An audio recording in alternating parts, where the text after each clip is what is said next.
You were listening to a Pleasure podcast.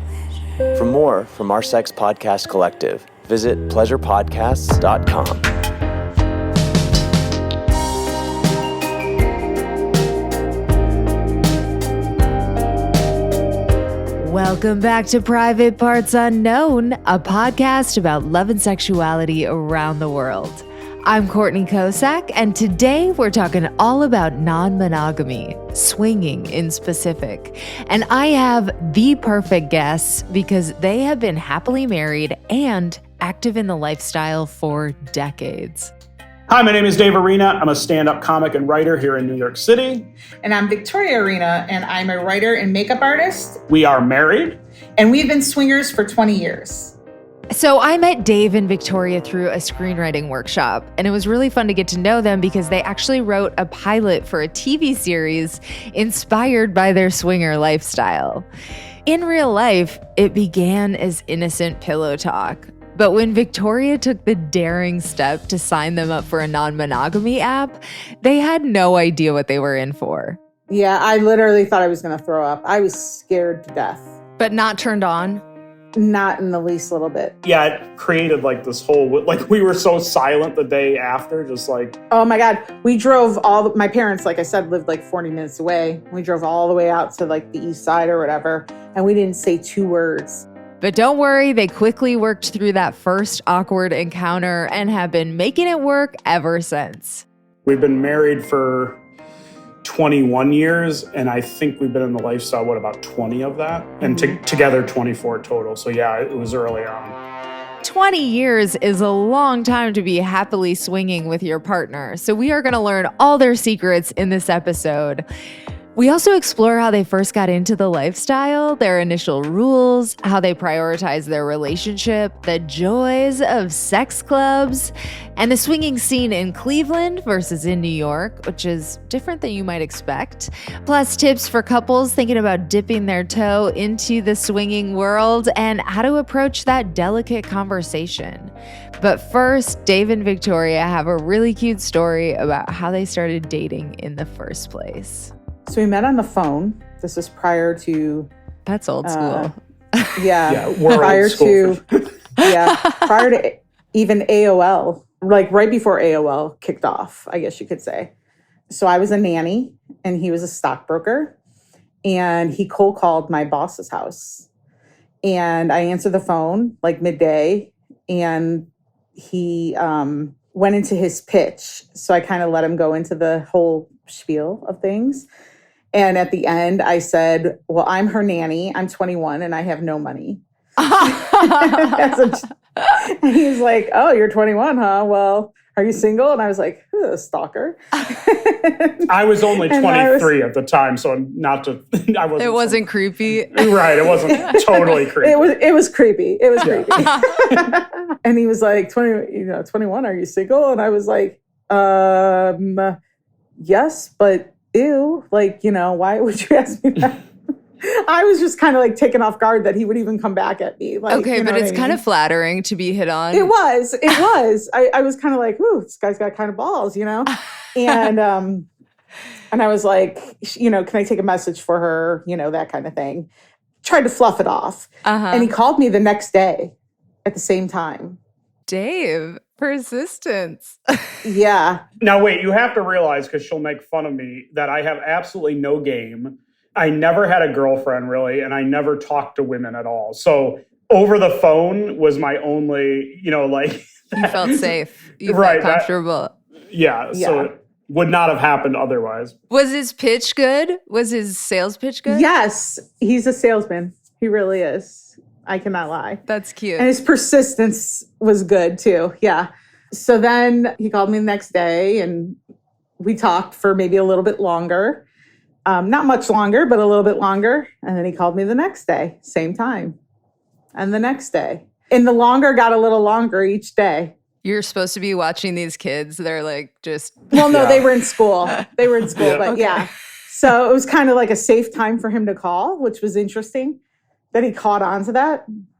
And then it took about a month. Before you met in person? No, not even No. in person. No, this before he finally convinced me to give him my home number. Yeah. Oh. I would not give him my home number. Not that he didn't try and ask. He did. And I was like, dude, you're crazy. I'm not giving you my home number. Whatever. Even though there was a part of me that kind of wanted to, but like, I was like, you're crazy. No. You're like, call me tomorrow. Ask me then. Yeah. But I was looking forward to the calls during the day. Like I was playing hard to get. Right. Well, let me interrupt. You were playing hard to get, so you say, but really she's a scaredy cat when it comes to everything. I am. Which will go into how it took a while to even meet. And then that'll even go into like the lifestyle stuff, which is kind of funny now that we're in it so long, like compared to how it started. Definitely. So then I finally gave him my home number eventually. So then we were talking, day and night, and we would talk for hours at night. That's so cute. And we got to know each other, never saw what we looked like. Oh, yeah. Because you didn't have no social apps. media or anything like that. No, nothing existed. Yeah. So then finally he was like, I'm going to meet you. I want to meet you. And I was like, nope. No way. I mean, I was talking about self-conscious Betty over here. Like, I was like, no way. I'm a curvy, thick girl. I was like, this is not happening. Like, I'm not ruining this. Like, I'm like kind of falling for somebody over the phone here, I mean, when you're talking to somebody for hours and you're finding the ins and outs of this person and you're falling for somebody over the phone, you're really connecting with them. It's one of the most intimate ways it's like writing letters, but it's even more intimate because it's with your voice and. Yeah. Yeah. Talk about the show like Love is Blind, right? Right. A lot of people have seen that show. So you're connecting with this person on this beyond intimate level through a wall or through a phone. You know what I mean? And you're asking these questions and you're connecting with this person. And it's like next level. I mean, when I say hours, I'm talking hours and hours. Weekends, we would just sit on the phone. I wouldn't go anywhere. But then you get afraid even more because then you're like, well, I've invested. Like, I'm kind of like a little committed here. You know what I mean? Yeah. But what if they don't like how I look? Like that's how that all came into play. Yeah, this was like pre the concept of catfishing, but was that a real concern, Dave, where you're like, oh, I don't know? Yeah, I think it wasn't a concern in terms of like, because we didn't have anything to go on, so it wasn't like she could have faked it. You know what I mean? And we both avoided the question. Neither one of us asked. Of aesthetics. Yes. Right. That's so interesting. Okay, yeah. You're both, I mean, Victoria, when you said that made me kind of sad that like modern day Victoria is gorgeous. I'm sure 21-year-old Victoria was gorgeous too. Why did you feel self-conscious? I was always just like the girl that was the guy's best friend. Like I hung out with a ton of guys, but I was just like always like friends with all the guys. I didn't date them. Right. I totally relate to that. I didn't hook up with like a ton of guys. Mm-hmm. I would hook up my girlfriends with guys. Like I was the matchmaker, that type of thing. So it was just kind of like, I was like a good girl. Like I really was. Also to get a little more personal, neither one of us really had any experience. Boyfriend, girlfriend that were not a lot of experience. And we also were a lot heavier back then. So we like to say like, we've aged in reverse backwards. A little bit. Yeah, we definitely have. That's a good way to go. Yeah. Yeah, definitely. Okay, so tell me about when it finally got, like, how did you wind up meeting? Yeah, so he was going on a trip to speak to a training class. And he said, hey, when I come back, I'm taking you out to dinner. Whether you like it or not, we're meeting finally.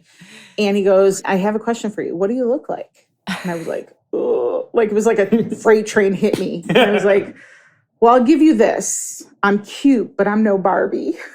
That's what he said to him. I don't know why. It just verbally vomited out of my mouth. And he was like, that's cool. That's what he said to me. He was like, that's cool. I was like, I don't know why I said that, whatever. So he literally still says that to me today. Like if I'm getting ready for date night, he'll go, I'm cute, but I'm no Barbie. That's so cute. So did you have an idea in your heads, though, of what the other person looked like at this point, or it was just a blank? None. He said he was an Italian. He was Sicilian. That's all he told me. Like, he's like, I'm Sicilian, dark hair, dark eyes. That's like all he said. And yeah, no, we really had I had nothing to go on. So you're like, Joe Pesci. Okay, great. Right. I had nothing. Hopefully not like Danny DeVito. But you do, I mean, it's been so long. I'm sure we did have, like, I probably had some sort of, because when you hear a voice, you kind of think of, you know what I mean? And then you're always like, oh, that's weird. It's not whatever I thought, even if it wasn't. But I don't think it was any kind of crystal clear picture in my head that I remember. But okay, so he gets back from the trip. Tell me about the meet cute. Yeah, he pulled up in a car, and I had my two best friends were guys, actually, and I lived in like a double house. And he pulled up, and I put them downstairs in my neighbor's house. I said, listen, if I start stomping on the ground, he's murdering me. Come up and save me. And they're like, well, you didn't stomp, and next thing you know, we saw you leaving with him in his car. And I'm like, he took me to dinner. They were like, okay, great. You know, he made not one move on me that night at all. Not even tried to hold my hand. So I was like, all those months of talking and nothing. And I'm like, is this like platonic? What is this? You know, but it was cute. Were you feeling the sparks, Victoria? I totally was. Yeah. Right away. Absolutely. I had flutters big time. I was like, I called my aunt that night. I was like, I think this is like the guy. Like, I think this is the guy. Like, I feel like I've known him my entire life. And she's like, well, you've spent the last 4 months talking to him. You know what I mean? Like, obviously. I felt the same way, but yeah, it was totally, again, my lack of game. Like, there was one point, like, I'd go over there and we'd just talk like all night long. And she'd be up on her bed and I'd be on a beanbag chair on the floor in her room. And finally she was just like, you know, you can come up here, right? And I was... And I was just like, that's how I've been my whole life. Just the few times right I have, over his head. Yeah, I haven't been hit on much, but the few times I have, it went right over my head until after I'm like, oh, that's what they were trying to do. That's so funny. Dave, were you feeling the tingles? Yeah, I mean, for me, there was just such a connection. Like, again, through the talking, it was like undeniable because it was like we had already had that connection from talking for so long, I think. I remember catching him staring at me and I was like, what? He was like, you're just cutie. That's what he said. He was like, you're just cutie. I can just imagine this. You guys have to write a script about it. What's funny about it is it wouldn't be possible today. Like, you know, maybe two people without social media, but like you wouldn't, it would be weird. You would start to ask questions like, can I see your profile? And no one's on the phone like that. That's a great suggestion because we'd never thought about that. Like the origin story of like, yeah, and what's interesting about that nowadays is it's like when you talk about like, why is it relevant? It isn't. It's like completely like dinosaur from what everything else, but it is in terms of like that just couldn't happen today. You know what I mean? And then you go from 0 to 100. Yeah, we went quick. That's coming. But okay, so yeah, what's next? So he gets on the bed with you. Yeah. When does it escalate? So I would say we met in May on the phone.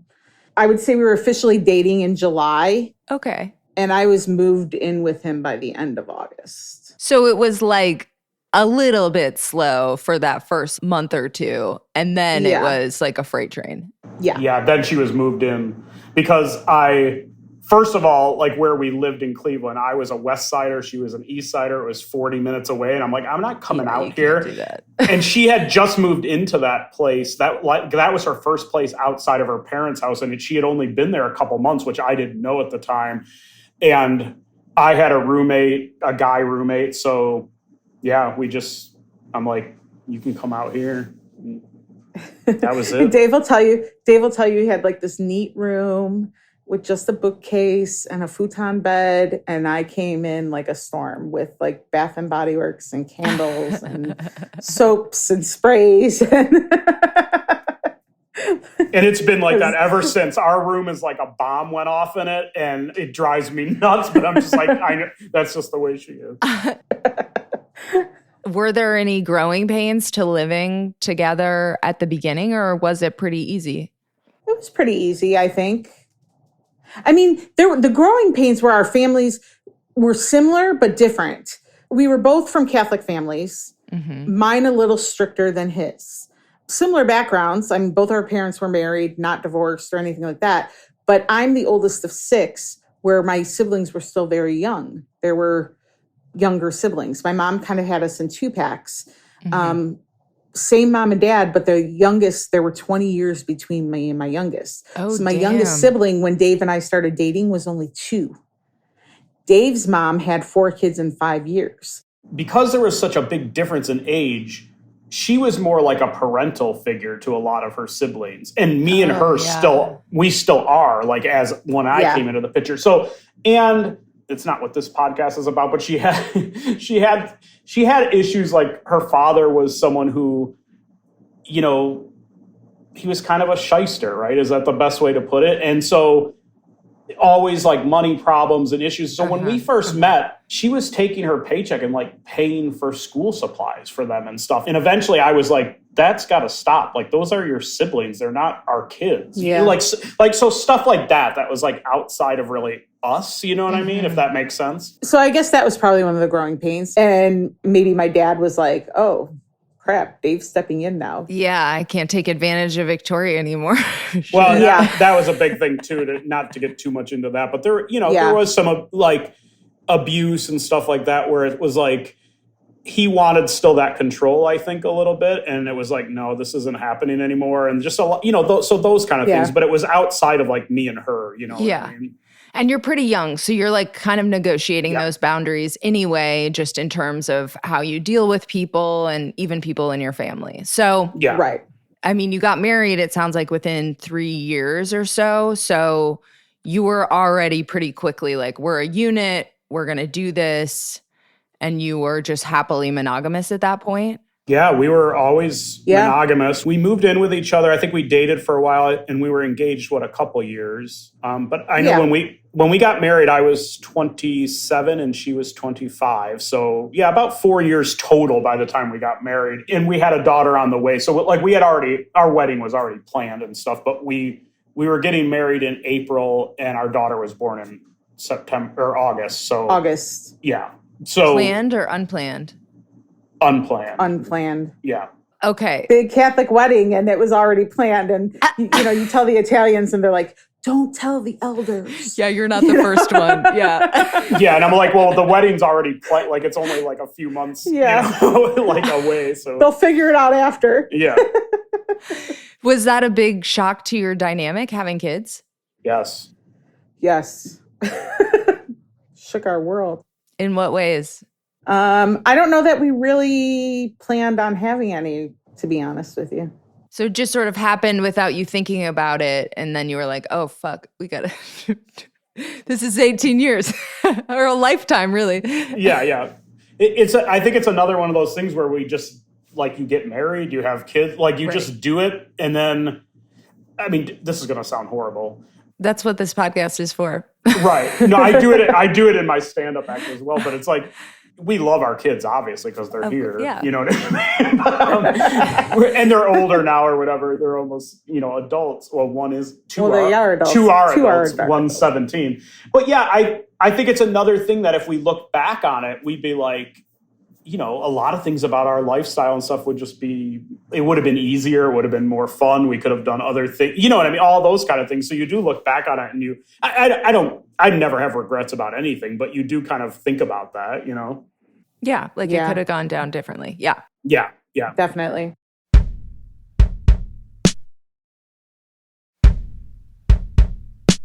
Okay. Poly time. All right. So you guys grew up Catholic. So I'm guessing you didn't have any poly role models when you were growing up, and you probably didn't even think that the lifestyle was a possibility. Maybe. Nope. Yeah. So when did you get the inkling? How did you start to wade into the lifestyle? You're going to start a little bit after, I think, Vic. Well, I'll let you. How did it really start, Dave? You start, and then Victoria. I know how it started. Okay. Well, no, you know how it started, but you go ahead. You start it, and then I'll. So it started with some pillow talk one night. And then a couple nights later, Dave had a comedy show. And he went out to that comedy show. And while he was out, I was surfing the internet and came upon a site that we had talked about, and I signed us up on the site. This is early internet, like what, 2000? Or no, 2003 or something? Yeah, that's about 2003, 2004, somewhere in that range. Right around there.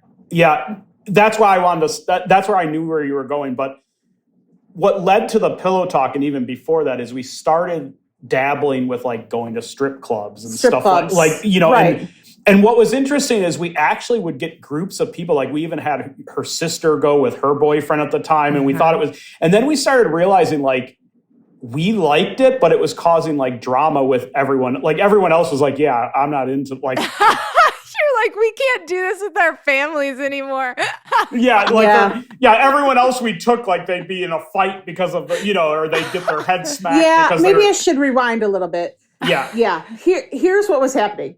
So we were going to like these strip clubs. At the time, Dave had a company and we were making a ton. At the time, he was making a ton of money when we were going to this company. So we were going on trips and we were doing this and that. And I was making friends with all these strippers. And I was like, I've been going to strip clubs for how many years and I never would get like a number. Like you know what I mean? Yeah. Like, and now I have like all these strippers in my phone and whatever. And Dave's like, this is not normal. And actually, till this day, I'm really close with two of these strippers. Like till this day, they're like two of my like great friends. Most of the strippers I know are hella cool. Yeah. And not down like about money. Like these two are just like good friends of mine. And don't get me wrong, some of them it was just about money. You know what I mean? Back then. And that's why I'm not friends with them anymore, obviously. But the two that I'm so close with, it was because of friendship.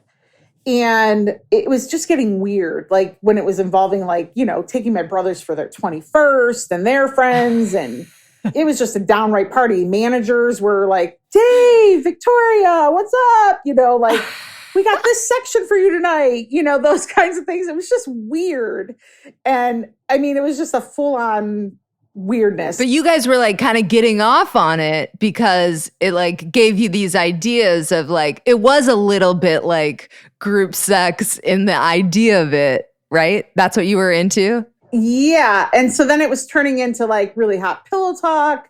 And then guys were hitting on me in the strip club. Like guys who were there to see strippers were hitting on me, or the managers were hitting on me and the DJ was hitting on me and, you know, things like that. So it was just really like turning into like, it was exceeding the expectations on top of that.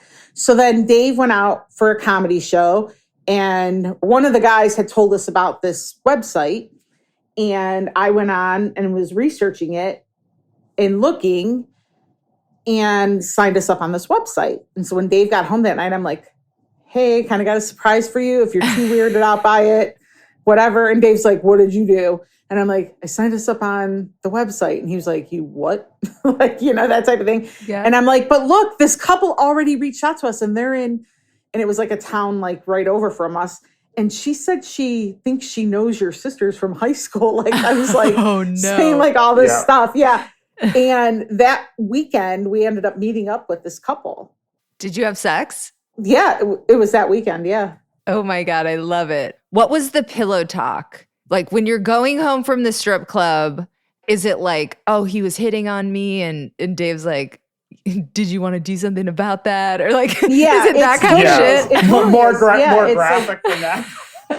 Yeah, it's totally like, do you want him to fuck you, don't you? Or, you know, things like that. Or, and you want her to watch or, you know, those kinds of things. And you both could tell you were like into each other. Yeah. Like you weren't worried like the other person doesn't seem like they're into it. You could both tell that you were both feeling it. Yeah. Oh yeah, definitely. It's definitely about being watched or having him watch or me watching him with her, those types of things. Yeah. And in fact, as we evolve into this, you'll see how that actually is also a theme that becomes what we're into. And even so much when we start getting into a little of the definitions, because even when you mention poly, like to us, poly means like relationships, like emotion. Like so you're open. Yeah. You're open. You're not poly.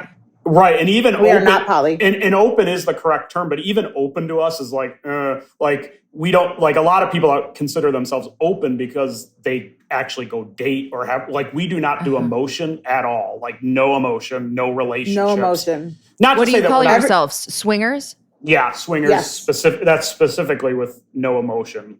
And it's not, that sounds cold. It's not like we don't have friends. It does sound cold. Sounds like you're just out there murdering pussies, not giving a fuck. Yeah, right. Yeah. To us, everybody is just a vehicle or a toy. For instance, this first couple that you like, that was our rule, like, because that's what you did, right? It was like, oh, only couples only. Like, that's what we're going to do. Yeah. We set rules for ourselves at the beginning. Like, we were going to only do couples. That's it. Tell me about that. Tell me about the rules. So this is after the site. Dave, you were stoked that she signed you up for the site? I was actually surprised because, again, going back to the scaredy cat thing, this is something she wouldn't normally do, like, on her own. So, yeah, I was more surprised, I guess. I think, Vic, you would categorize me. I'm not a typical, like, stoked guy. Like, even when it comes to, like, women that are hot, like I'm grateful for whatever experience we have, but I'm not like I gotta have, you know what I mean? Like, it's just not. Did you have concerns, Dave? Yeah, well, I think we both did, which our biggest concern. We jumped into this with both feet and then realized, okay, we didn't even talk about any of this. Well, tell me about the rules going into that first weekend. So, like, what were the initial concerns post Victoria signing up for the app and going into the weekend? Like, what was that preliminary discussion? Were you just like, I guess we'll see? Or like, what did you decide you could do? Our initial rules was going to be that both of us were able to play and it would be in the same room. Okay. Like, he wasn't allowed to go in another room with her, and I wasn't allowed to go in another room with him. And I think the concerns were more general, meaning like you can't put this back. Oh, and condoms. We're going to use condoms. Well, yeah. But no, what I'm saying though, Vic, is like our concerns were not as much about the specific rules. Our concerns for the first time were like, you can't put the toothpaste back in the tube. You know what I mean? Well, we like didn't really know that until after the fact, because we haven't gotten to the part about what happened after. Okay, so tell me what happens on this first weekend fuckfest.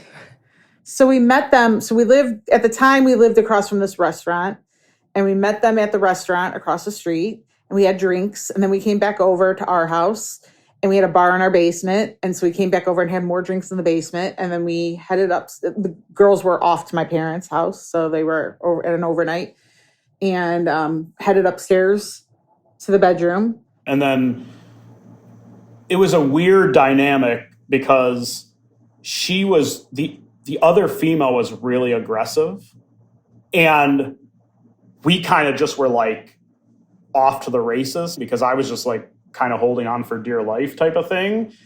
And she being I looked over at her and I didn't even know if she was going to go through with it, which was also a concern because I'm thinking like, we're already going to town. She looks like she was going to throw up on this guy. You know what I mean? Like, yeah, I literally thought I was going to throw up. I was scared to death. But not turned on? Not in the least little bit. Oh. I was shaking like a leaf. What was it? Was it the not being able to undo it? It was nerves. He couldn't do it either, but we could hear them. They were like bunnies. The guy that you were with, Victoria, couldn't, like your couple No, he was couldn't not... even perform. No, he couldn't perform. Oh. And so I'm thinking it's me. You know what I mean? He's just not into me. And Dave and her are like going down, like rabbits, you know what I mean? And I'm like, I can't do anything with this guy. So now I'm more nervous than ever. And he's apologizing to me. And I'm just like, this is like awful. This is just awful. I've never had this happen. Like, what's going on? And I'm like, I'm so sorry. He's like, no, I'm sorry. And I'm like, oh my God, this is a nightmare. It's like so nothing really happened. In front of your nothing really happened. Having a good day with me and this guy. Yeah, so he's all kind of like pissy, basically. So, and that's probably the worst case scenario for a first time because you're already nervous about how are we going to be, right? But then you have this weird thing of like Now I feel extra bad because I'm like, well, is she going to feel some sort of way because I just went like full go? Mm-hmm.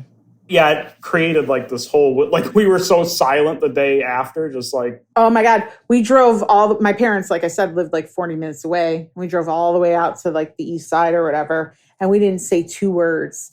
So on the way back, you know, our kids are little, they don't know what we're talking about. But on the way back, we end up finally talking because it was basically like, we can't be silent forever. So we have to talk this out now because we have that kind of marriage where we don't stay silent forever.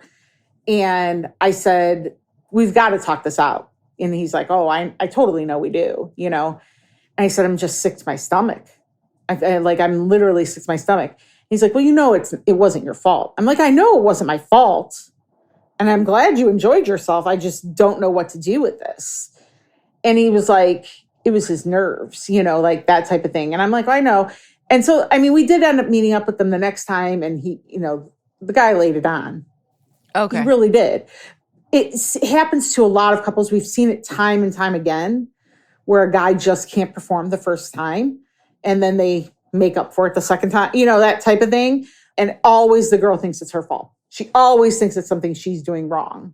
And you got to say, it's nothing you're doing wrong. Trust me, sweetheart. It's nothing you're doing wrong. But being our first time, we didn't really know that. Like we had so many other things to think about and nerves and wondering if we're going to be okay. So it was like that on top of it was like a big problem. Yeah. And because it was our first experience. Yeah. Where this went wrong with this couple is that we were with them so often. This guy got in his mind that he was going to create a playbook. And he literally carried around a spiral notebook and he would be like, hey guys, next time I was thinking we could try this. A playbook? Yeah, he wanted to try all these different fantasies. Oh, he's like, I got a checklist, you guys. Yeah. Yeah. And we were like, what the fuck? And we were like, so we were thinking about trying a club. He's like, oh, no. I'm the building guy in our city. I can't do that. What if somebody sees me? We're like, then they're there too. And he was like, no, I can't. I can't do that. We're like, well, we're going to try out a club. He's like, but what about an Eiffel Tower? Let's. Right. I'm like, dude. He had diagrams. He had all sorts of. I'm like, I'm not about doing like a play-by-play for your enjoyment. I like exciting, but I'm not into your exciting. So that's just too much for me. Victoria, were you jealous of Dave at all when your situation wasn't going well? Was it just, this is making me feel bad? Because you sounded like you genuinely were happy for him. I was genuinely happy for him. In fact, it got me off. Like for his pillow talk. Like when I reconnected with him, that got me off. Like I pillow talked it in his ear. Like that was hot for me. Okay. So right away you had compersion and you guys were like... It just took me a day and a half to pillow talk it off into his ear. You know what I mean? Like, to get over my own thing.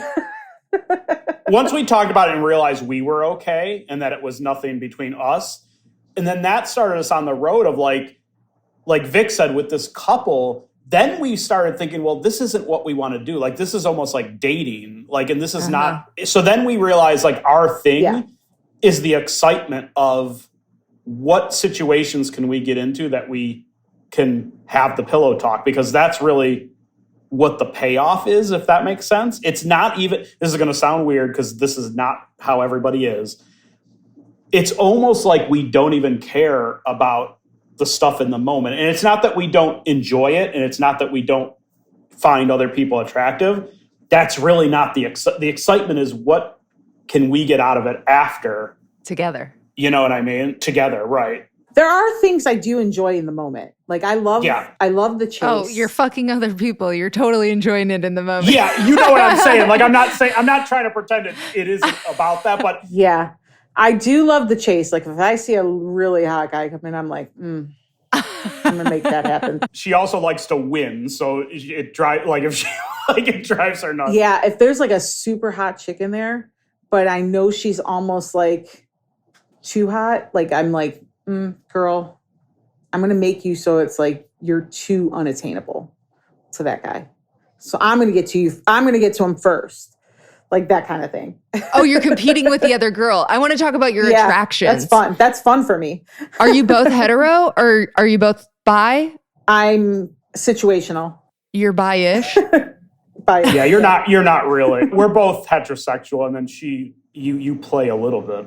She's like a 1 or a 2 on the Kinsey. Oh, it sounds to me like what would be a great fit for you guys, which I'm guessing that's where we're going, is sex clubs, because you can go in and like have the kind of like hot experience, but it's really like about you guys. Is that what wound up happening? Yeah, so we started experimenting with clubs and different parties, and then we found, wow, exactly like you said, we're like, this is more our speed because different situations can happen each time. Sometimes they don't, and we always go in with no expectations, but it's that spontaneous, like, what's going to happen tonight kind of feeling, and the after talk that does it for us.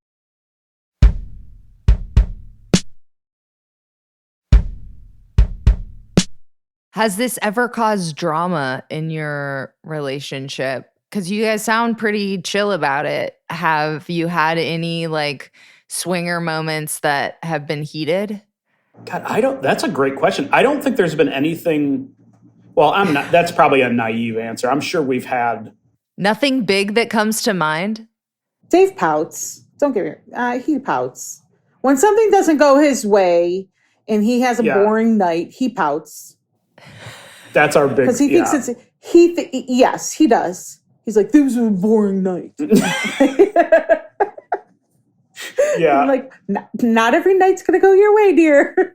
Yeah, you're right. That's true. Because one night will be like great and hot, and then like the next weekend will be like super boring. Like tonight will be, we're going out tonight. Do your kids know? I think they've got it figured out. I mean, we're on every other week pitching our pitch. We're living a 2x2 shoebox, and they can hear us talking about swinging. So I'm pretty sure they got it figured out. They're not stupid. But you're not like, we're going to a sex party tonight kind of vibe. They see how I'm dressed. I'm sure they've got it figured out. They're pretty non-judgmental. Our youngest came out to us 3 years ago, and I go to every Pride with her. I mean, they're pretty, we let Modern them live, kids. and I'm sure they would let us live. And we've come out to my one sister-in-law who is gay, Dave's youngest sister, and she's so non-judgmental. She's like, I kind of figured it out years ago. When you were dragging me to the strip club, did anybody say that? Right? Yeah. And she was dating one of our stripper friends. I think she caught us one time too, actually, at one of our house parties. In fact, I know she did, actually, because we've talked about it. And then my best friend also knows. But those were all just recently, like nobody else is. But yeah, I don't think we've had, going back to we haven't had really any big blowouts between us. I mean, there's been things where we have a really good respect thing. Like if there's something that bothers us or we're like, that was a little bit too much for me. Like we're really good at saying, yeah, I get it. We've done a lot of really big firsts too. Like I sent Dave on his first, there was a single girl he hooked up with in a hotel, and then she called us the following night and was like, no, you mean at the club? Yeah, at the club. And then she called us the second night and said, are you guys going back to the club? And I said, no. I said, but I can send Dave to your hotel. And she was like, you would do that? And I was like, yeah. And she was like, yeah, I totally would like that. And I was like, okay, I'll send him over. She was like, even Dave was like, what? You're going to send me? Yeah, I'm like, are you sure? Because we've never done, we've done things where she has gone and done things by herself because that's one of my things. It's for like excitement. Hot wifing? Right. Is that what it's called? Yeah. Mm-hmm. But she would never, we've never done it the other way around. And so I was like, are you sure? Yeah, that was pretty cool. But look how he played that all cool. He's like, yeah, that was pretty cool. And that's hot for you too, Victoria, right? You knowing that you're sending him over to fuck this chick. Oh yeah. Mm-hmm. It was great. They sent me a video. It was pretty cool. Yeah. Oh.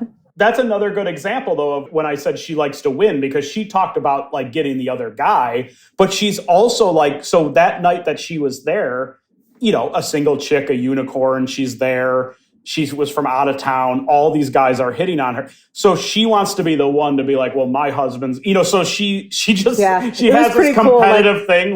We were leaving and all the bouncers were like, fist pumping Dave. They're like, dude, Dave. only because I only get a bone every so often. Like Vic gets hers all the time. I'm like, Is there a difference gender-wise? Victoria, are you more successful because you're a woman? Or no? That's what I've heard about swinging is usually... Yeah, probably. Well, and our dynamic is like she can be with single guys or whatever. So a lot of things that other people don't do, we do, if that makes sense. So there's more opportunity, I guess is what I'm saying too. You know what I mean? Yeah. So have you found a club because I'm guessing your first sex club was in Cleveland. It's got to be even better in New York, right? It's different. It's different. How? I would say the clubs in Cleveland, the scene in Cleveland is better than New York. Interesting. As far as I'm concerned. One, the space is a lot bigger because in New York, everything is so small or it's up and down. So you have in Cleveland, you have these two clubs that are big, warehousey, like lot of private room. Here, like there's one club we go to here that literally has a few different like futons and there's no private areas. Like it's all in the open. Like it's all open. Which is fine for us because of kind of some of the things we do. But yeah, it's space is limited. The club, they're not. Yeah, it's just a different scene. But we found there's 3 here that are pretty decent. Yeah. Mm-hmm.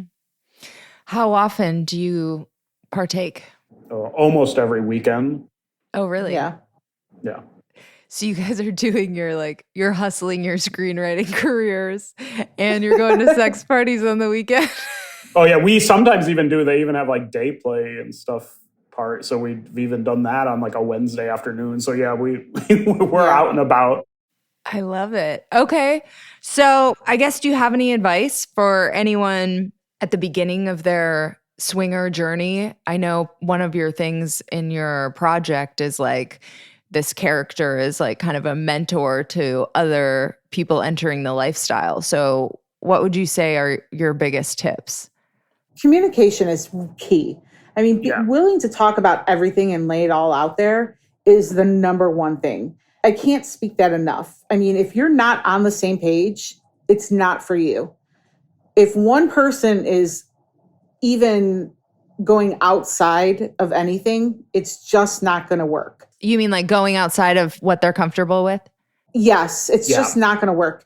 It has to be equal all the way across the board. Or a lot of times they even get into it on the wrong foot. Like one of them's trying to convince the other one to do this or to, and those things always just blow up in your face. You're either getting into it for the wrong reasons or you're not on the same page communication wise, or you let emotions get involved. And when you said communication, Vic, like that, this will probably sound cheesy.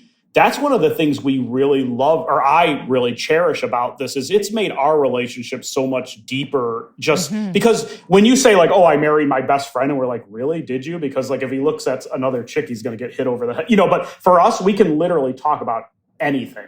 I mean, the conversations we have, like I assume most couples probably would never be able to have. And that's what we really like out of it for the most part. You know what I mean? But it's, I mean, when the emotion thing, again, there's going to be people that say they've made that work. But I mean, we had so many friends and situations where once the emotions got involved, it was like, I mean, we could call it. I saw a thing on TikTok the other day, and the girl, poor advice on TikTok.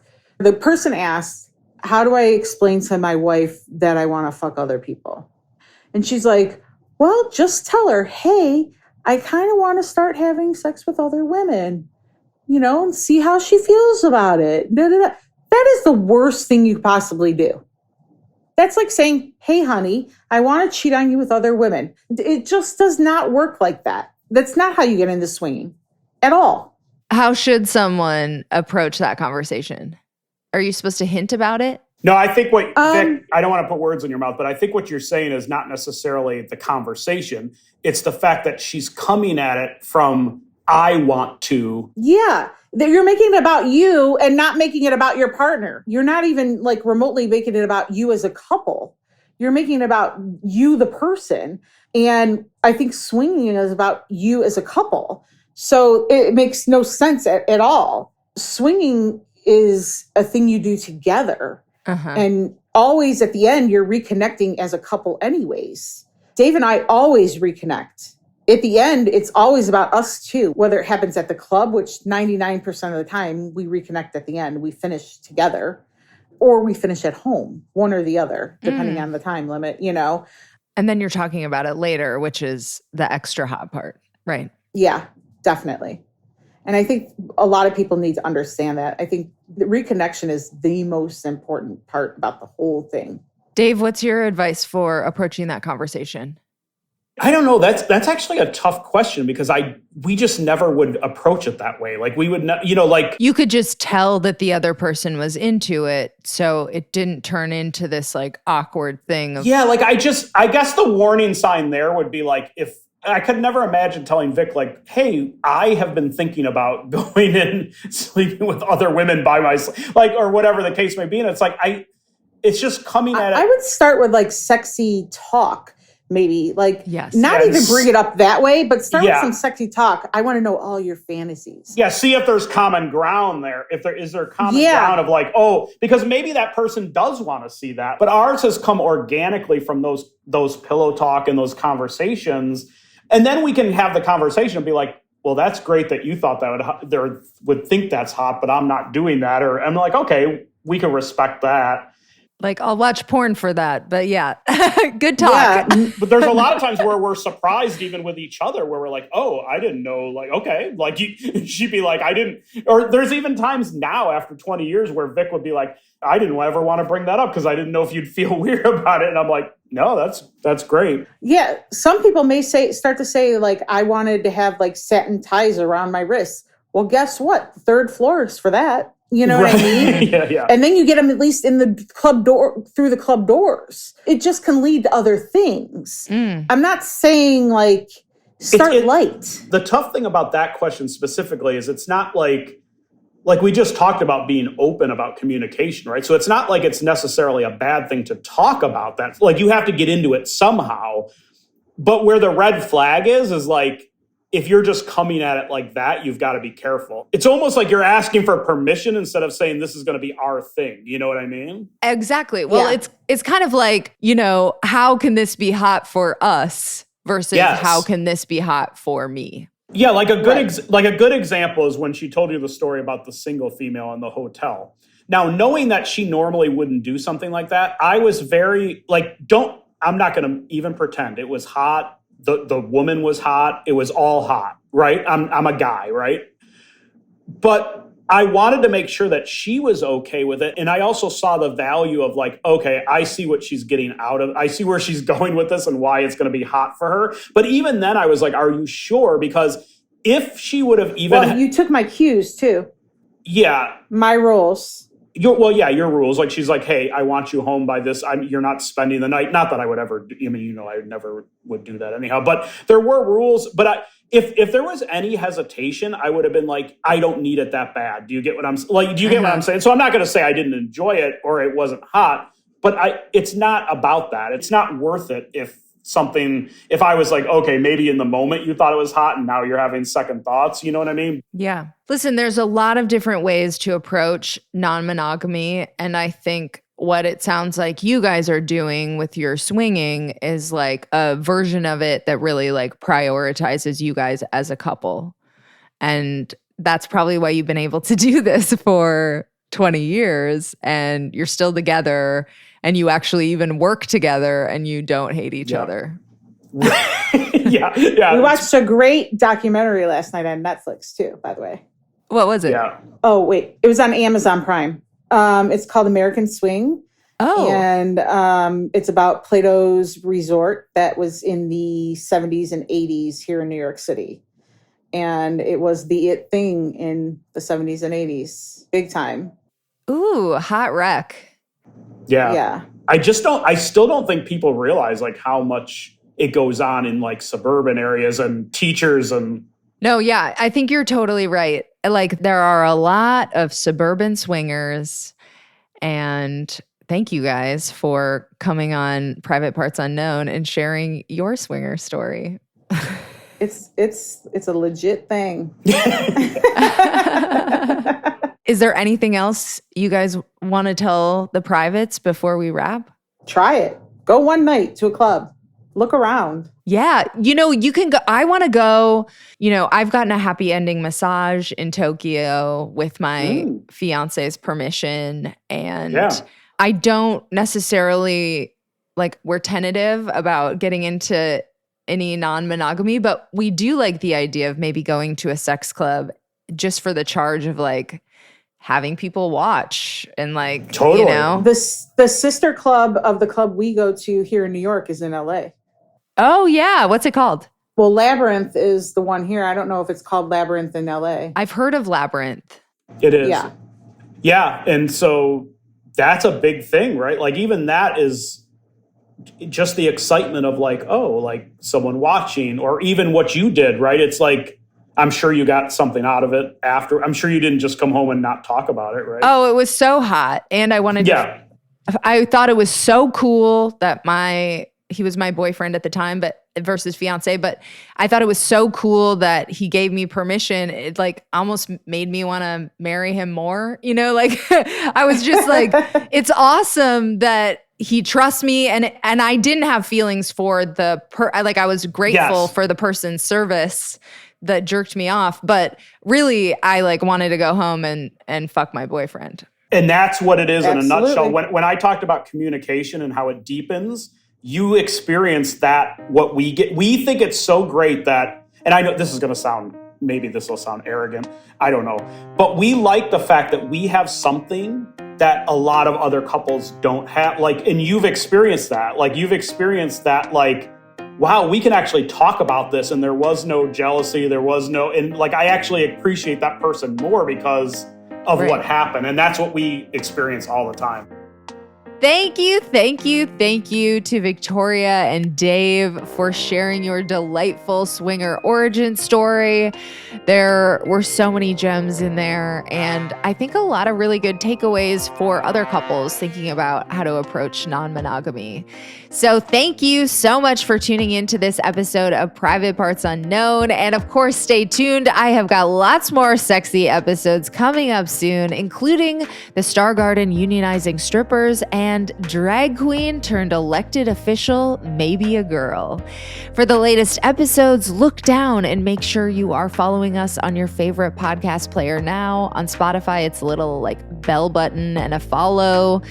It's probably going to be follow or subscribe or something like that. But then you'll get notifications and you'll always know when the latest episodes are out. And to stay in touch between episodes, follow me at Courtney Kocak. That is Kocak on Instagram and Twitter. And follow the show at Private Parts Unknown on Instagram and at Private Parts Un on Twitter.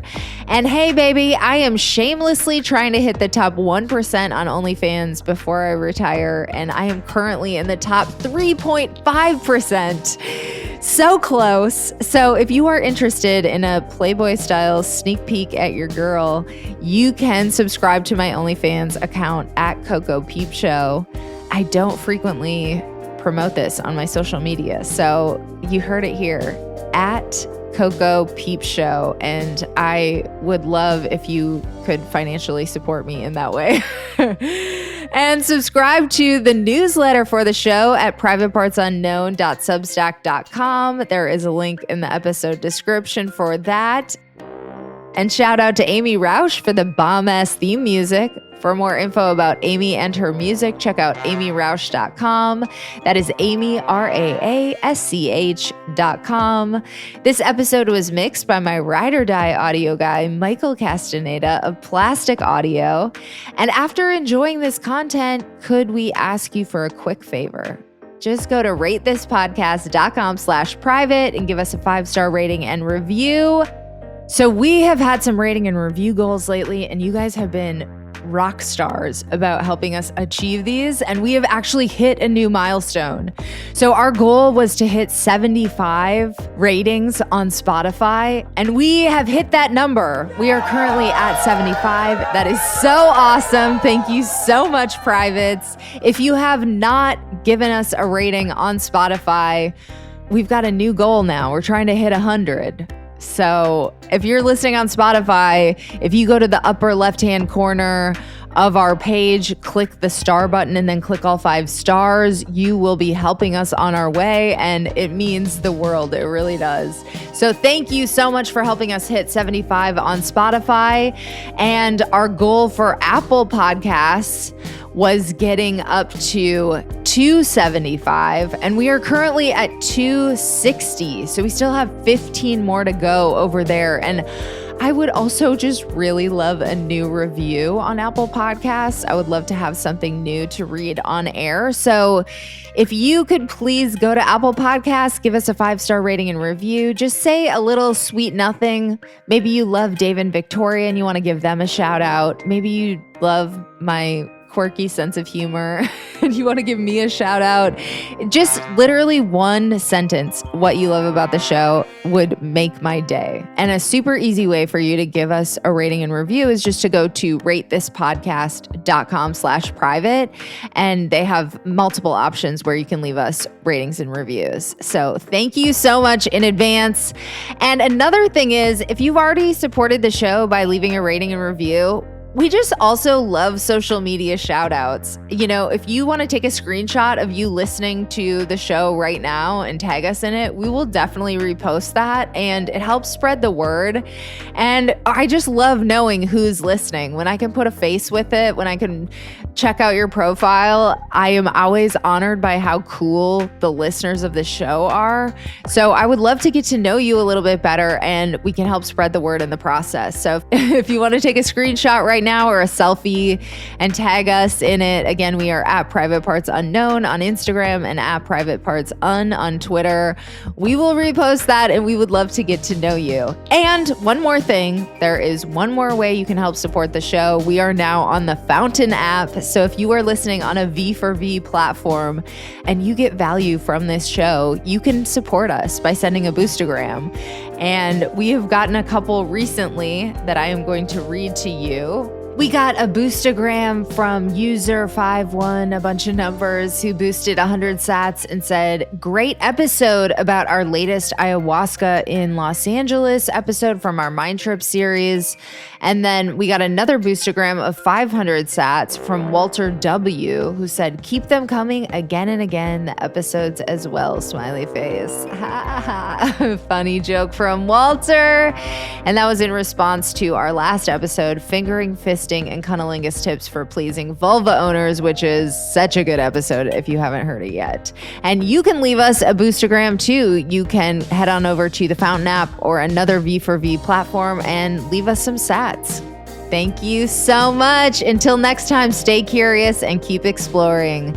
Love you, privates.